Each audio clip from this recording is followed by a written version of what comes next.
随着2024年的晨光悄然洒落，你好，星期六也迎来了播出2周年的重要节点。在这个以陪伴为内核的周末综艺赛道上，节目组并未选择简单的回顾剪辑，而是将镜头转向海口的椰风海韵，为好六团量身定制了一场别开生面的年度颁奖团建。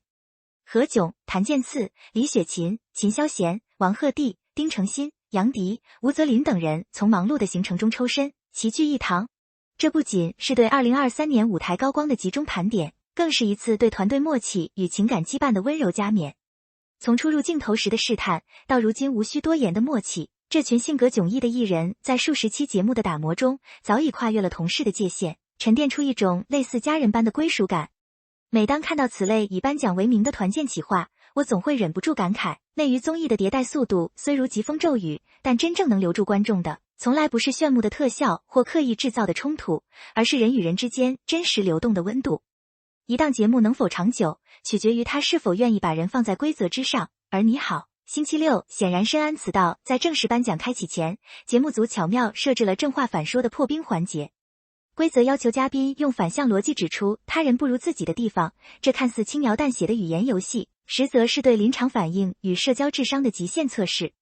作为团内老幺，丁程鑫毫无怯场之意，反而以一段节奏明快的单押回答惊艳全场。大哥没有我会跳，迪哥没有我搞笑，弟哥没有我帅，秦哥没我反应快，雪琴姐没有我搞怪。字字珠玑，既避开了真实比较的锋芒，又以幽默的自嘲完成了对每位成员的精准画像，连一向控场稳健的何炅都忍不住起身鼓掌。星号在我看来，丁程鑫的这段表现堪称新生代艺人综艺感的范本。镜头前的玩笑从来不是信口开河，而是经过千锤百炼的社交艺术。他懂得用夸张的句式包裹尊重，用反话的逻辑传递认同。这种高情商接梗并非天赋异禀，而是长期浸淫舞台后形成的肌肉记忆。在一个人人急于表达的综艺生态里，懂得如何说话比说什么更重要。随着颁奖仪式的推进，何炅依次揭晓了首批奖项。新锐接梗人奖毫无悬念的花落吴泽林，他在节目中始终保持着一种在搞怪与搞事之间精准选择搞笑的平衡感，不抢风头，却总能恰如其分地抛出笑点。而有剧本奖则颁给了杨迪。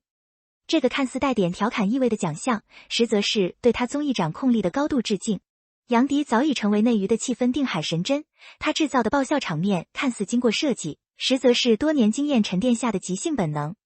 这两个奖项的命名，折射出当代综艺对喜剧节奏的精细化追求。吴泽林的新代表着未知与可塑性，杨迪的稳则象征着经验与托底能力。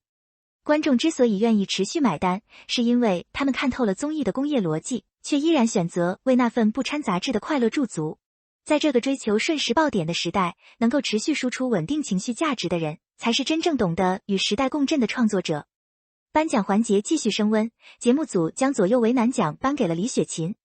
回顾2023年的舞台，他曾多次陷入嘉宾互动的两难抉择，尤其是在李现与谭健次之间做出选择后，他一句心里就只有大哥一个的调侃，既是对过往片段的呼应，也流露出对团队关系的珍视。而丁程鑫则凭借超快的反应速度与游戏中的灵动表现，实至名归地摘得无影手奖。这两个奖项看似轻松诙谐，却精准捕捉了每位成员在节目叙事中的独特坐标。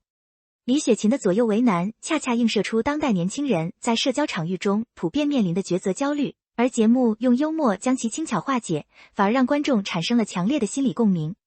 丁程鑫的无影手则提醒我们，综艺不仅是语言的交锋，更是肢体、直觉与反应的综合竞技场。当奖项不再是冰冷的金属与绶带，而是对个体特质的温柔凝视，一档节目的情感厚度便自然显现。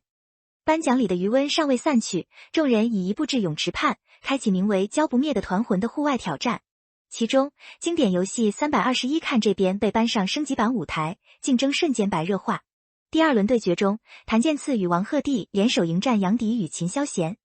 规则要求双方根据指令快速指向或转头，失误者将接受水刑。然而，真正的看点远不止于游戏本身，站在一旁的其他成员早已按捺不住，纷纷抄起水瓢，化身泼水判官，将原本的竞技赛场彻底演变为欢乐的混战区。这种从规则竞技到无差别狂欢的转换，正是你好，星期六最迷人的叙事策略。它从不拘泥于胜负的刻板逻辑，而是将游戏的本质还原为玩。当边界被欢笑打破，当输赢被水花淹没，观众看到的不再是明星的精致人设，而是一群卸下防备、尽情释放本真的普通人。这种毫无顾忌的氛围，恰恰是高压都市生活中最稀缺的情绪解药。随着战局不断升级，众人纷纷跃入泳池，开启水陆两栖版对决。在密集的水瓢攻击与灵活躲闪中，王鹤棣的头发彻底湿透，紧贴头皮，宛如一株随波摇曳的水草。这一幕瞬间点燃全场笑点，连一向沉稳的何炅都笑得直不起腰。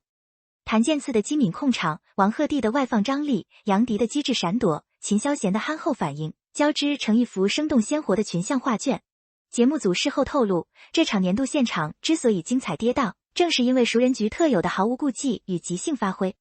王鹤棣的水草造型之所以能迅速出圈，成为经典名场面，恰恰因为它脱离了精心包装的滤镜，回归了人类最原始的快乐机制。在镜头面前，艺人往往习惯于维持完美形象，但一档成熟的综艺敢于捕捉甚至放大那些失控的瞬间。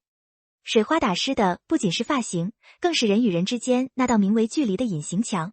当我们看到偶像也会狼狈大笑，那份久违的亲近感便悄然生根。尽管正文未详细展开谭健次与王鹤棣的具体领奖细节，但节目组提前释放的他们是懂套路的这一预告，早已吊足了观众的胃口。两人作为近年来人气与实力兼具的代表，深知综艺的叙事逻辑与观众的心理期待。他们的领奖必然不是循规蹈矩的致谢，而是夹杂着互怼、调侃与即兴表演的微型喜剧。从过往互动来看，谭健次的细腻控场与王鹤棣的张扬外放形成了绝佳的化学反应，两人一旦同台，往往能碰撞出意想不到的叙事火花。懂套路三个字，看似是对明星综艺经验的肯定，实则暗含了对真诚与表演边界的深层探讨。在高度工业化的娱乐生态中，绝对的素颜出镜几乎不可能，但最高明的套路恰恰是让观众心甘情愿地相信那份真实。谭健次与王鹤棣的默契，正是建立在这种心照不宣的共谋之上。他们不抗拒框架，反而在其中游刃有余地创造自由，这或许才是当代艺人面对镜头时最成熟的姿态。从海口颁奖礼的温情回顾，到泳池派对的肆意狂欢，你好，星期六用一场团建为2023年画上了圆满的句号，也为观众留下了关于陪伴、欢笑与成长的集体记忆。在这个信息碎片化、情绪速食化的时代，一档能够持续输出高质量情感价值的综艺节目显得尤为珍贵。它不仅记录了艺人们的舞台高光，更见证了一群性格迥异的人如何在碰撞中彼此成就。回望这2年，你好，星期六的成功并非偶然，而是对人的重新发现。它告诉我们，真正的娱乐不是制造焦虑，而是提供治愈；不是堆砌流量，而是沉淀关系。当水花落定，笑声渐远，留在观众心中的，或许不是某个具体的奖项或游戏，而是那份有人陪你一起笑的踏实感。在未来的日子里，愿这样的团魂能继续照亮更多周末的夜晚，也愿每一位在镜头内外真诚付出的人，都能被岁月温柔以待。